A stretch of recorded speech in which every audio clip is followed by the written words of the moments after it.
ఆశీనైనటువంటి సోదర ఉపాధ్యాయులకి రైతు నమస్కారములు మరియు విద్యార్థులకి శుభాకాంక్షలు.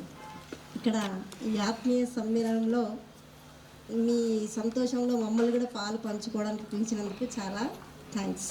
ఎందుకంటే మూడపల్లి స్టూడెంట్స్ అంటే మాకు ఒక ఎట్లా అంటే ఎలాంటి సీట్తో పోల్చుకోనో అర్థం కానంత తీయటి అనుభూతి మీతో మాట్లాడారు.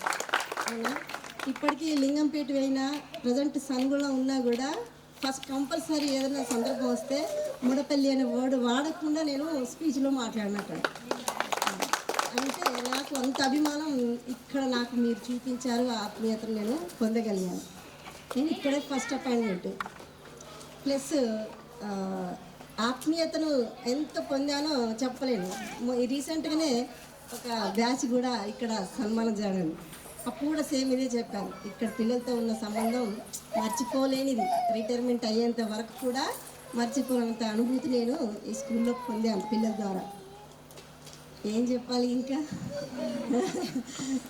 చిన్నగా ఉన్నప్పుడు గ్రౌండ్లోకి రాగానే ఇలా ఎదురుగా వచ్చి పట్టుకుంటే ఒక ఆత్మీయతను మీ నుంచి నేను పొందాను. అప్పుడు చిన్నగా ఉన్న ఇప్పుడు నన్ను మించి.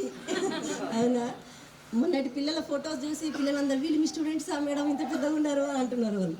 అంటే మేము అట్లే ఉంటాం కానీ మీరు పెరుగుతారు కదరా, అంత మార్పు వస్తుంది కదా అని చెప్పి పిల్లలతో చెప్తే అవునవును మేడం అని చెప్పి పిల్లలు ఉన్నారు. అంటే నిజంగా అన్ని వృత్తుల్లోకి వెళ్ళే ఉపాధ్యాయ వృత్తి చాలా గొప్పది. ఎందుకంటే చాలా సంతోషాలని హ్యాపీనెస్ని చాలా పొందగలిగే అదృష్టం కేవలం మా టీచర్ వృత్తికి మాత్రమే ఉంది. ఇంట్లో ఎన్ని సమస్యలు ఉన్నా ఇక్కడికి రాగానే మీ మధ్యలో మిమ్మల్ని తిట్టడం కావచ్చు, మీతో నవ్వడం కావచ్చు, ఎన్నో రకాల చేష్టల్ని అంటే నవరసాలని మీలో మేము స్కూల్లో రోజు అనుభూతి చెందుతూనే ఉంటాం. ఒక్కొక్కసారి మీపై వెటకారాలు, కోపాలు, నవ్వడాలు, అవునా, అన్ని రకాలుగా మేము చేస్తూ ఉంటాం, అనుభవిస్తూ ఉంటాం. ఇప్పటికీ కూడా చాలామంది పిల్లలు మీరు అప్పుడు చేసిన ఫీలింగ్స్ మీ ఫేస్లో ఇప్పుడు నాకు ఒక టైప్ ఇట్లా రిపీట్ అవుతూ కనిపించినాయి. కాకపోతే పేర్లు సరిగ్గా గుర్తులేవు మీ అందరివి, కానీ మీ చేష్టలు మాత్రం మైండ్లో గుర్తుండిపోయింది. అదొక గొప్ప అనుభూతి. ఇంకేం చెప్పాలి.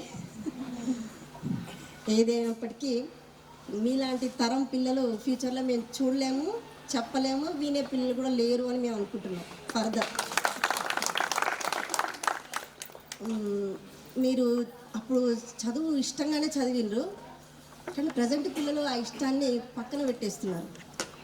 మీరు మాత్రం ఒకటి ఫోను అనేది మీ పిల్లలకు అందించకుండా కొంచెం వాళ్ళ చదువు మీద మీరు ఫోన్ పక్కన పెట్టేసి చదువు మీద దృష్టి పెట్టేస్తే మీకంటే ఇంకా మంచి పొజిషన్లో మీ పిల్లలు ఉండాలని ఆశిస్తున్నాను. అందరూ ఆరోగ్యంగా ఉండాలని కోరుతూ థ్యాంక్ యూ.